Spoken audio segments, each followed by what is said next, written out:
Madam, सबसे पहले तो मैं कंडेम करता हूं जो रऊफ़ हसन साहब के साथ हादसा पेश आया या उन पे जो अटैक किया गया। ऐसा किसी के साथ होना नहीं चाहिए। और एक तरीके से शुक्र अदा करता हूं कि मैं सेनेट में मौजूद हूं, वरना आजकल ये है कि कहीं पे गैस ना आए, बिजली ना आए, कोई और कंटेम्प्ट करे, कहीं कुछ और हो जाए तो मेरा नाम सबसे पहले आ जाता है। लोगों को मुझसे बहुत ज़्यादा मोहब्बत है। Just to set the tone, मैं एक शेर से स्टार्ट करूँगा अपनी पॉइंट ऑफ ऑर्डर पे कंसर्न। जा दिखा दुनिया को, मुझको ना दिखा गरूर, तू समंदर है तो हो, मैं तो मगर प्यासा नहीं। मैं शुरू करता हूं जी। अल्लाह इज़ बीन वेरी काइंड। परवरदिगार का बहुत शुक्र है कि मुझे अल्लाह ताला ने वो जगह दी, वो मौका दिया आप लोगों के बीच में, पाकिस्तानियों के बीच में, कि मैं एक पेज पे पूरी कौम को ले आया हूँ, सारे पार्लियामान को ले आया हूँ, सारी अपोजिशन पार्टीज़ को साथ लेके आ गया हूँ। और वो है अदल और इंसाफ का फोरम, जिसके ऊपर पूरी पाकिस्तान ने लब्बैक मुझे कहा है। और आज हम जब इस मसले से लेके आगे बढ़ रहे हैं और आज ईवान में यहाँ मौजूद हैं, तो अल्लाह का फिर से शुक्र अदा करता हूँ कि हम सब यूनाइट हो गए हैं एक चीज़ के ऊपर, आइन और कानून की बालादस्ती, जमहूरियत, एग्जीक्यूटिव, जुडिशरी, जो पिलर्स हैं उसके साथ लेके हम आगे बढ़ रहे हैं। और आज शायद हिस्टोरिकल डे है मेरे लिए कि मैं पॉइंट ऑफ ऑर्डर पे आपसे जो गुफ्तगू करने जा रहा हूँ, मैं आपका फिर से शुक्रिया अदा करता हूँ। मैडम, मैंने एक तकरीर की, एक प्रेस कॉन्फ्रेंस की। उस प्रेस कॉन्फ्रेंस के अंदर जो जो मैंने लफ्ज़ कहे, जो जो बातें मैंने की, ज़ेर और ज़बर समेत, उन सब पे मैं आज भी स्टैंड करता हूँ और एक एक बात को ओन करता हूँ। क्योंकि मैंने किसी की ना तज़लील करने की कोशिश की है, ना मैंने किसी को पॉइंट आउट किया है, ना मैंने in general by and large ये बातें की हैं। और मैं इस नेचर का हूँ, मैं ब्लंट आदमी हूँ, मुझे मुनाफ़क़त नहीं आती। मैं जैसा हूँ वैसा ही दिखता हूँ और वैसी बात करता हूँ। And I am a open book. But at the same time जिन पे कंटेम्प्ट्स होने चाहिए थे या जिन पे ऐसी चीज़ें लगनी चाहिए थी, उन पे नहीं लगी। मेरे साथ तो जुल्म पहले भी हुआ था, तो आज भी हो गया। तो इंसाफ की तवक्को मुझे उस वक्त भी दी थी, उस वक्त भी नहीं मिला, और आज मुझे नहीं पता क्या होना है। लेकिन क्योंकि हम कंडक्ट, किसी जज के बारे में कंडक्ट के ऊपर बात नहीं कर सकते और ये रूल्स ऑफ द बिजनेस के तहत, लेकिन आइन और कानून मुझे मिसकंडक्ट पे बात करने की खुली इजाज़त और पूरी इजाज़त देता है। और उस मिसकंडक्ट के तहत मैं कुछ चीज़ें आप लोगों के सामने रखना चाहता हूँ। सबसे पहले तो जी ये कि चीफ जस्टिस साहब, सुप्रीम कोर्ट ऑफ पाकिस्तान ने ये हमें मीडिया के ज़रिए पता चला कि हम किसी भी इदारे को वो ना करें, ब्लेम ना करें, और किसी इंडिविजुअल से कोई प्रॉब्लम है और किसी ने कोई गलती की, उसको पॉइंट आउट करें। तो मैं तो किसी की गलती की बात मैंने तब भी नहीं की थी, उससे पहले भी नहीं की थी। जिन्होंने बातें की वो मैं आगे चल के आपको बताऊंगा। थोड़ा सा टाइम ईवान का लूँगा। अब मुझे आप एक बात बताएं मैडम, कि मैं तो बात हमेशा करता हूं, ठोस और पुख्ता बात करता हूं, शवाहिद के साथ बात करता हूं। अब आप कहें कि पाकिस्तान में निशानदही करना, अकाउंटेबल ठहराना भी जुर्म है, तो फिर फांसी की सज़ा पाकिस्तानियों को दे दे, समेत मेरे या सेनेटर को भी दे दे, क्योंकि इज्जत तो यहाँ किसी की है नहीं, बाकी सबकी है, हमारी नहीं है। मैडम, यहाँ मैं आपके सामने एक खाका पेश कर रहा हूँ शवाहिद के साथ। लॉ मिनिस्टर साहब, आपकी भी तवज्जो की जरूरत पड़ेगी। लाहौर हाई कोर्ट एक 7 फरवरी 2023 को खत लिख रहा है। ये सुनिएगा जी बड़ा गौर से। लाहौर हाई कोर्ट लिख रहा है और डिमांड कर रहा है चेयरमैन बॉक्सेस मैचेस के लिए 30 VVIP कार्ड्स फैमिलीज के लिए, रेड स्टिकर गाड़ियों के लिए कि चल के जाना ना पड़ जाए, थक जाएंगे, क्योंकि आप जज हैं। फिर हर मैच के 25 VVIP पासेस दिए जाएंगे। और ये खत हाई कोर्ट लिख रहा है, मैं नहीं लिख रहा। शवाहिद, कोड ऑफ कंडक्ट, सादिक अमीन, सेनेटर साहब, इसकी तारीख क्या है? What is the date? 7 फरवरी 2023। I see. इसके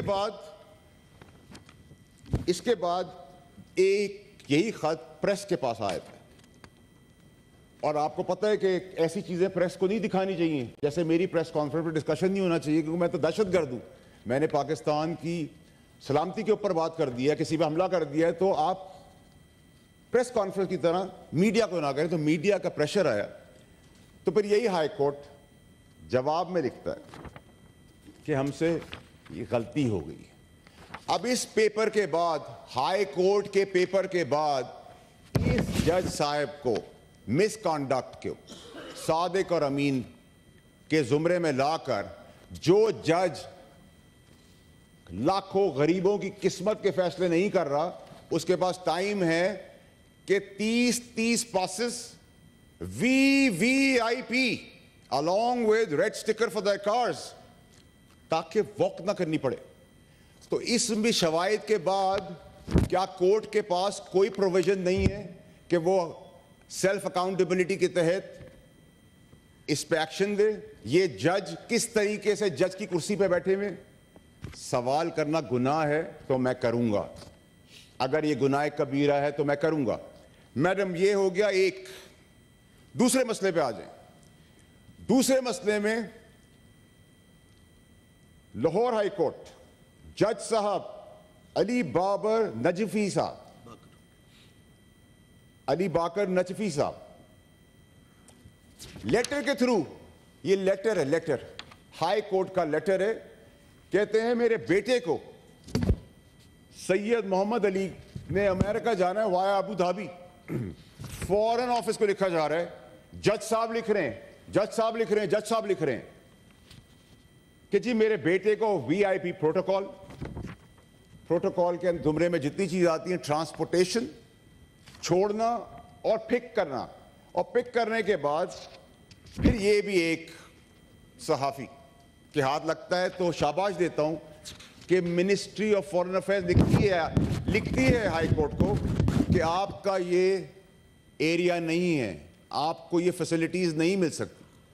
अब आप मुझे ये बताएं कि अगर जज सुपीरियर कोर्ट्स के अपने लेटर हेड पर इंसाफ तो नहीं दे पा रहे, लेकिन अपने पर्क्स, प्रिविलेजेस, अपनी रिस्पॉन्सिबिलिटी के दायरा कार से बाहर निकलकर ये काम कर रहे हैं। मैं समझता हूं कि ये कैसे पॉसिबल है कि एक जज के पास इतना टाइम हो, और क्या स्केप गोट आप रजिस्ट्रार को बनाएंगे इसके अंदर? तो अगर ये रेकलेसनेस, अगर ये केयरलेसनेस और ये सब चीजें कोर्ट्स के अंदर मौजूद हैं, तो आम पाकिस्तानी का क्या होगा, उसका फैसले का क्या होगा, उसकी किस्मत की तकदीर का फैसला कौन करेगा, मेरी किस्मत का फैसला कौन करेगा? क्या इन जजों को मौजूद होने की जरूरत है कोर्ट्स के अंदर? इसमें कितनी देर का काम है? अगर इसका फुल स्टॉप हमारे ऊपर लगा होता, पार्लियामेंटेरियंस के ऊपर, तो दो दफा सजाएं दी जाती जिस तरह मुझे दी गई, जबकि मेरी वालदा डेथ बेड पे थी। लेकिन इस पे कोई एक्शन नहीं होता। जस्टिस मंसूर अली शाह साहब ने हमें लाइट इन द टनल दिखाई, सेल्फ अकाउंटेबिलिटी की बात की। ऑनरेबल जस्टिस है, और मैं ऑनरेबल उसी आदमी को आगे लगाऊंगा जो जिसको मैं ऑनरेबल समझता हूं। तो ऑनरेबल जस्टिस मंसूर अली शाह साहब ने हमें लाइट इन द टनल दिखाया, सेल्फ अकाउंटेबिलिटी की बात की, सादिक और अमीन की बात की, अपने प्रॉब्लम्स बताए, हमने लब्बैक कहा, हमें लगा। अब मुझे मैडम ये बताएं, ये हाउस बताए, ये पार्लियामान मुझे बताए कि इस शवायद के बाद कोर्ट ने एक कैसे अभी तक इसके ऊपर एक्शन नहीं लिया। तो अकाउंटेबिलिटी क्या है? आपसे सवाल हो तो कंटेम्प्ट, आपसे गलती हो तो मिस्टेक। आगे चलें जी। डिस्ट्रिक्ट सेशन जजेस इस्लामाबाद के 2 साल पहले लिख रहे हैं चीफ जस्टिस साहब को कि जज मोहसिन क्यानी साहब उनको हरास कर रहे हैं, उनकी ACRs रोक रहे हैं, अपने इन्फ्लुएंस को मिसयूज कर रहे हैं। ये मैं नहीं कह रहा, ये उनके नीचे के जजेस कह रहे हैं। और 2 साल के बाद फिर एक और खत जाता है, ये भी मैं नहीं कह रहा, उनके नीचे मातहत जजेस बता रहे हैं कि मिसकॉन्डक्ट क्या है, किस तरीके से हमें हरास किया जा रहा है। हम उनकी बात नहीं सुनते तो हमारी ACRs, हमारी प्रमोशंस, ट्रांसफर, पोस्टिंग करा दी जाती हैं। आप देखें मैडम, मुझे काम देख के बताएं कि 140 नंबर पे अदालती निज़ाम है और एक्शन और नखरा ऐसा है जैसे कि पाकिस्तान पहले नंबर की अदालत है पूरी दुनिया के अंदर। तो 140 के फिगर पे जब आप खड़े हैं तो मिजाज भी उस तरह रखें। पकड़ियाँ उछल रही हैं, इसको बुला लो, उसको ले जा दो।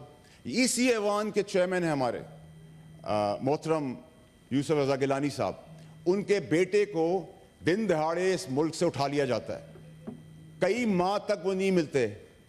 उसमें भी क्या कोई इन्वॉल्व था?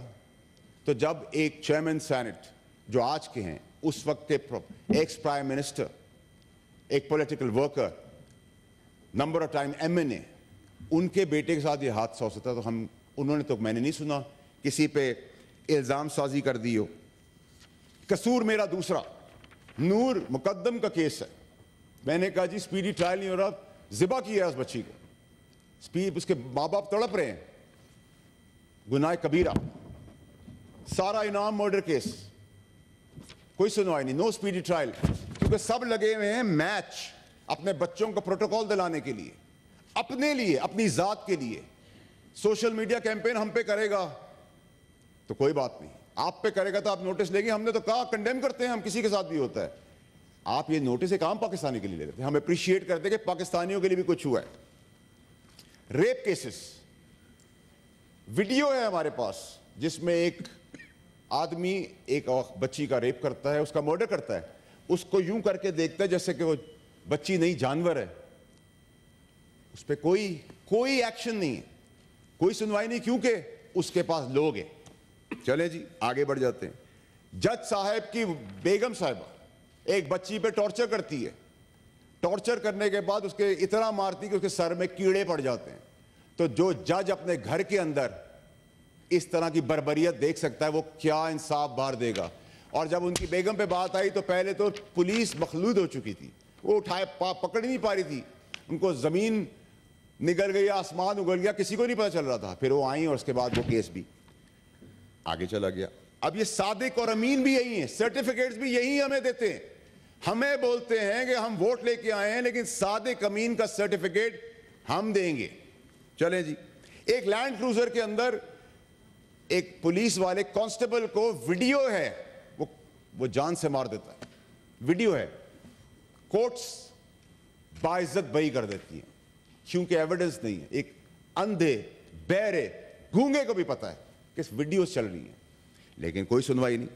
चलें जी, हमने बहुत बड़ा ये भी गुनाह कर लिया कबीरा। मैंने सस्ती रोटी पे मैंने बहुत आवाज उठाई। सस्ती रोटी क्या हमें आपको प्रॉब्लम है? अल्हम्दुलिल्लाह नहीं। अगर एक गरीब को एक रोटी की जगह 2 रोटी मिल रही तो स्टे ऑर्डर दिया आपने, कमाल स्टे ऑर्डर दिया।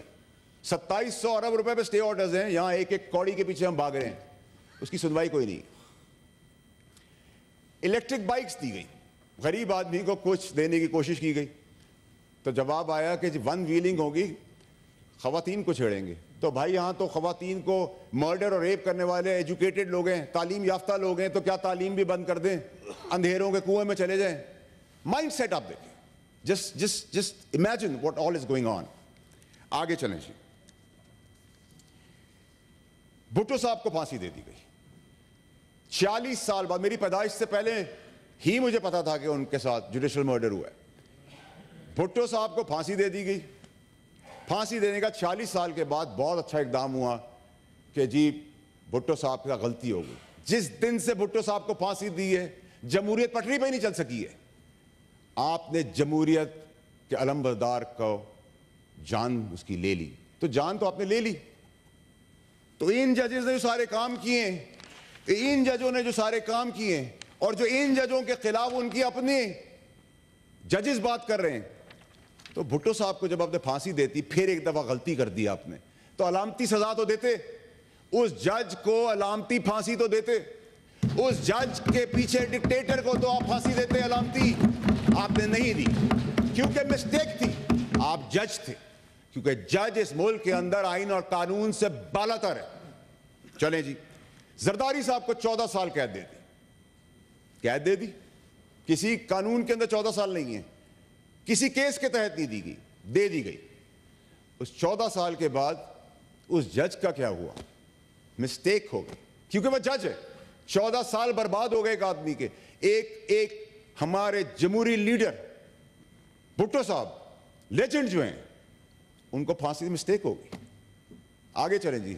नवाज शरीफ साहब को ओवर द काउंटर पे पैसे ना लेने पर, यह एक नया कानून था, ओवर द पैसे ना लेने पर बच्चे से पैसे नहीं लिए, ले लिए होते नहीं लिए, नहीं लेने पे ब्लैक लॉ डिक्शनरी इजाद और उनको 2/3 मेजॉरिटी वाले प्राइम मिनिस्टर को डिबार कर दिया जाता है। चलें जी, मिस्टेक हो गई। सिसेलियन माफिया कहा गया उनको। काश उनकी पार्टी खड़ी होती जैसे मैं खड़ा हूं।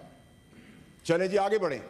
इमरान खान साहब, हुकूमत चल रही है, रात को छुट्टी वाले दिन अदालतें खुल जाती, अदालतें खुल जाती, पाबंद कर देती है। अब इसमें दो बड़े इंपॉर्टेंट फैक्टर्स हैं मैडम, इसको आपने बड़ा गौर से सुनना है। सुप्रीम कोर्ट खुली तो समझ में आता है कि सुप्रीम कोर्ट ने आइन और कानून के तहत उसको प्रोटेक्ट करना था, नो वोट ऑफ कॉन्फ्रेंस को, तो उन्होंने पाबंदी के तौर पर वो खड़े रहे, उन्होंने अपनी अदालतें खोली। लेकिन मोसेस, बेहतरीन दलेर जज अतर मिनल्लाह, जो उस वक्त के चीफ जस्टिस थे, उन्होंने लाहौर हाई कोर्ट खोल दी। ये सवालिया निशान है कि लाहौर हाई कोर्ट खोलने का, इस्लामाबाद हाई कोर्ट खोलने का मकसद क्या था? वो कौन सा ख्वाब था जिस ख्वाब ने उनको रात को उठाया, उनके स्टाफ को वहां मौजूद फरमाया, मन पसंदीदा मीडिया वहां मौजूद था, 2 घंटे खुला गया। वो क्या ऐसा बीच का हिस्सा है? वो क्या पाकिस्तानी कौम को ढूंढने की जरूरत है, पीटीआई के दोस्तों को ढूंढने की जरूरत है कि वो बीच का हिस्सा क्या था? मैं तो बताऊंगा इसी तरह शवाहिद के साथ ही, और जो इनका कामयाबी और तरक्की और तारीखी फैसलों और इस्लामाबाद हाई कोर्ट से कुछ माह पहले रिटायर होने से पहले वो सुप्रीम कोर्ट क्वालिफाई कर जाता है, उस तक का सफर तो वो अपनी आप में खुद ही बताएंगे कि उनकी वो जो कामयाबी का राज क्या था। ख्वाब था, क्या वो ख्वाब है? क्या वो किसी की आलाकार थे? क्या वो मदाखलत थी? ये तो वही बता सकते हैं, मैं नहीं बता सकता।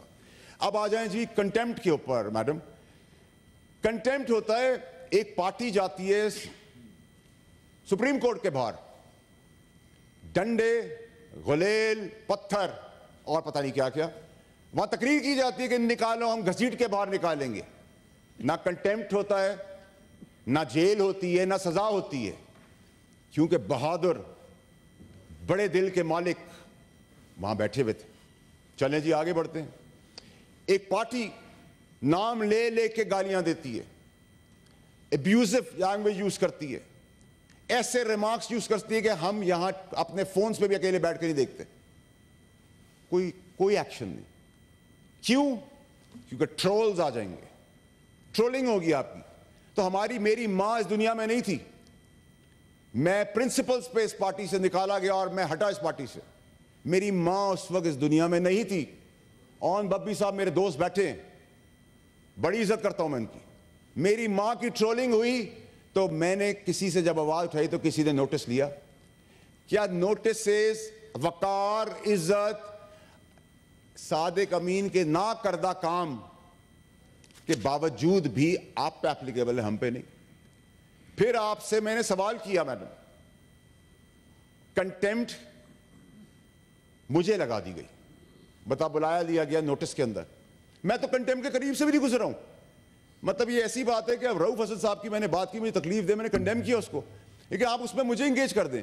किसी को नॉन लेट मिला आप उसमें इंगेज करें, किसी की बिजली चली गई उसमें मुझे इंगेज करें, किसी का टायर पंचर हो गया मुझे इंगेज कर लें, क्योंकि मैं सही बात कर रहा हूं, या मुझे प्रीएम्प्ट कर लिया है कुछ हजरात ने कि मैं मवाद, सबूत, शवाहिद लेके आगे बढ़ रहा हूं। मैडम, आज तो मैं आप ऐवान का सिर्फ ये टेस्ट केस जो आला अदलिया को खुद कर लेना चाहिए था, शवाहिद समेत, ये इतना छोटा सा काम था, खुद कर लेते। इससे आपको पता चलता है कि पाकिस्तान में अदल और इंसाफ कहां जा रहा है।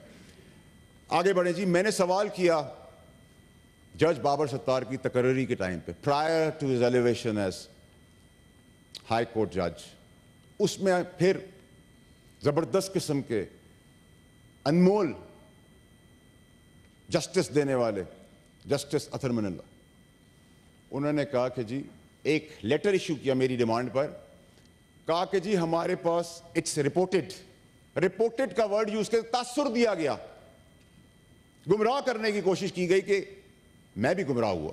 मैंने कहा इसका मतलब तो इनका सबूत है, रिकॉर्ड पे है, जो भी है, whether it is green card, blue card, red card, I'm not interested, I'm not concerned, I'm not bothered, I'm not pushed, क्योंकि इस मुल्क के अंदर ये भी नलायकी हमारी है कि हम अगर बाय बर्थ, पैदाइश के तौर पे गांव की जगह अमेरिका में पैदा हो जाएं तो हमसे तो हमारी सिटीजनशिप ले ली जाएगी।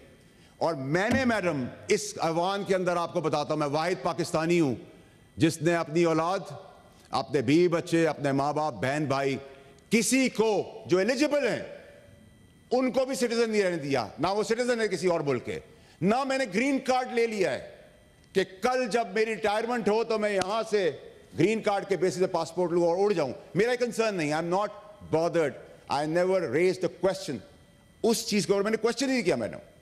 लेकिन मुझे जवाब में एक आ गया, पहला जवाब में दिखाया गया कि जैसे रिकॉर्ड है, ठीक है जी। मैंने फर्दर आगे प्रोब किया तो कहा रिकॉर्ड नहीं है, तो फिर तो आप सादिक अमीन नहीं रहे। कोड ऑफ कंडक्ट आर्टिकल 2 जिसमें आपको बताया जाता है कि कॉशियस होना है, आपने अल्लाह से डरना है, आपकी जबान अच्छी होनी चाहिए, आपके अंदर ग्रीड नहीं होनी चाहिए, आपके अंदर झूठ नहीं होना चाहिए। लेकिन वो सब क्राइटेरिया, सर ये आपके और मेरे लिए हो रहा है, ये अवान की इज्जत की बात करो, मेरी और आपकी एक ही चीज है सर, आप भी करेंगे हम सुनेंगे सर इज्जत से। सर 1 मिनट 2 मिनट दे दे सर, 2 मिनट दे दे बात करने दे, बाद में कर ले। सर अगर आपकी खैर है तो इज्जत मसला आएगा सर, हम आधी रात में भी आपके साथ। सेनेटर बाउडर साहब, आप चेयर को एड्रेस करें और प्लीज अब वाइंड अप कीजिए। शुक्रिया। सेनेटर मोहसिन, शोर मचाने से माइक नहीं मिलेगा, शोर मचाने से हरगिज माइक नहीं मिलेगा। Please carry on. आपको टाइम दूंगी, मैंने दिया था, आपके लीडर ऑफ अपोजिशन खड़े हो गए थे, उनको तरजीह मिलती है। मैडम स्पीकर, मैडम ठीक है, मैंने कहा आपको तरजीह मिलती है। जी जी, प्लीज वाइंड अप। मैडम, इस मुल्क के अंदर जहां लाकानूनियत है, नाइंसाफी है, जुल्म बर्बरियत है, वहां खवातीन, हमारी बहन बेटियां, माएँ इंसाफ के लिए जब अपनी जायदाद, अंगूठी, घड़ी, खेत, ट्रैक्टर बेच देती हैं तो इस मुल्क के अंदर अजमतें बेचती हैं, अपनी इज्जत बेचती हैं कि उससे पैसे मिल जाएं और उनका काम हो जाए। ये जुल्म बर्बरियत को हमने आइडेंटिफाई करना है। और फिर मैं बड़ा मुखालिफ हूं जी नून लीग का, सियासी मुखालिफ हूं, दुश्मन नहीं हूं उनका, ये मैंने अब रियलाइज किया है। मेरी जानी दुश्मनी उनसे नहीं, मुखालफत है। उस मुखालफत में मैं बड़ा क्लैरिटी से आपको बताना चाहता हूं मैडम कि अगर उनके मनसब पार्लियामेंट, चाहे वो पीटीआई, एमक्यूएम, पीपल्स पार्टी या नून लीग होगी, और शब खून मारने की बात की जाएगी और एग्जीक्यूटिव के इंटेग्रिटी को कोई क्वेश्चन करेगा, समेत मेरे हम सब साथ खड़े होंगे, क्योंकि साथ ना खड़े होने की वजह से ये एडवांटेजेस इस मुल्क के अंदर ली जा रही हैं। कहा जाता है जी, इसके बाद मैडम आखिरी 2 मिनट आपसे ले रहा हूं, फिर मैडम जज अतर मनल्ला साहब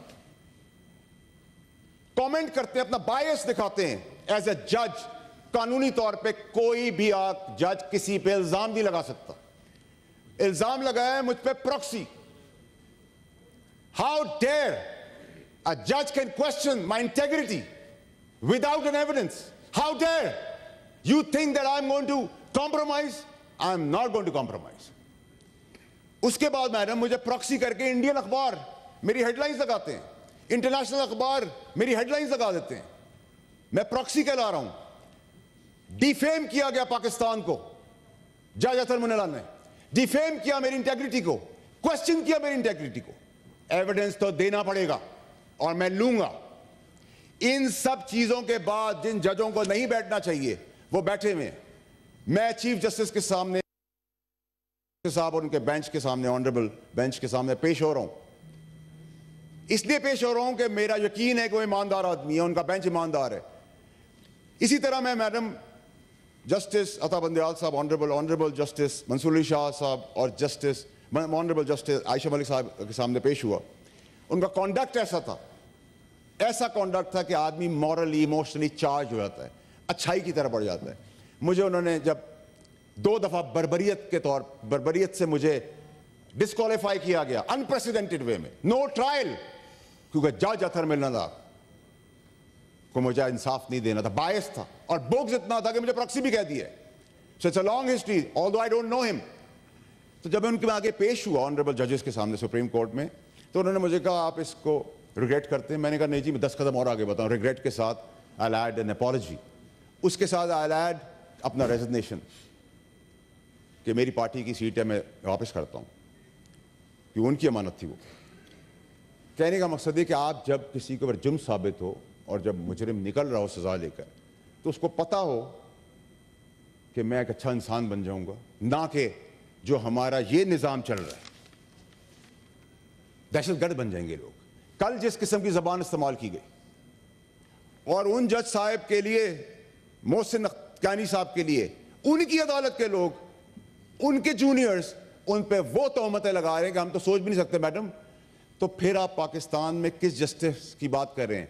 अगर आप एग्जीक्यूटिव को कहते हैं, उसकी कैबिनेट को कहते हैं जिसका इम्यूनिटी है, हमें आप प्यार से बुलाएं, इज्जत से बुलाएं, हमारे पास इम्यूनिटी हो ना हो, हम आधी रात को आपके साथ खड़े होंगे।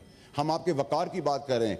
ये ब्लैक शीप्स जो हैं, सारी अदलिया तो ऐसी नहीं है। अगर आज आप टेम कर लें, आज इनके ऊपर अकाउंटेबिलिटी करेंगे, जजों को सैक करें, शवाहिद भी यहाँ, सब कुछ यहाँ, लेकिन आप कहते हैं कि आप कंटेम्प्ट नॉन इनोसेंट लोगों को बुलाएंगे, उनको डिस्क्वालीफाई 2-2 दफा करेंगे, उस करदा सजा की देंगे जो सजा के गुनाह किया नहीं है। तो ये नहीं चलेगा। आप मेरे लिए भी मैडम वही कानून होगा जो एक जज के लिए होगा, जो आपके लिए होगा वो मेरे लिए होगा। आखिर में मैडम जो मेरे साथ हुआ, वाइंड अप करते हुए मैडम, ये अथॉरिटी इस हाउस की है, हिस्टोरिकल डे है मेरे लिए। ये इस हाउस की अथॉरिटी है, इस हाउस के आगे मैं सरेंडर करता हूं lawfully as a law abiding citizen कि मैडम मेरी प्रॉक्सी कह के इंटेग्रिटी मजनू की गई है, इस ऐवान की इंटेग्रिटी को क्वेश्चन किया गया है। इस ऐवान की कोई हैसियत नहीं है, एक पाकिस्तानी की कोई हैसियत नहीं है। उसके तहत मैं लॉ मिनिस्टर साहब से रिक्वेस्ट करते हुए आपकी वसासत से, मैं अपनी तौहीन प्रॉक्सी कहने के ऊपर मैं आपके आगे प्रिविलेज मोशन सॉर्ट चीज़ भेज रहा हूँ, जिसमें जज अतर मिनल्लाह के खिलाफ कार्रवाई आपने करनी है, हाउस ने करनी है, कमेटी ने करनी है। मैं आपके आगे छोड़ता हूँ। और आखिर में वाइंड अप करते हुए मैं बताता चलूँ कि I am fearless, I'm focused, I'm persistent, I'm consistent. My faith line is stronger than my lifeline. I'm here to serve Pakistan in every capacity, and I'm going to fight शुक्रिया till the end. शुक्रिया senator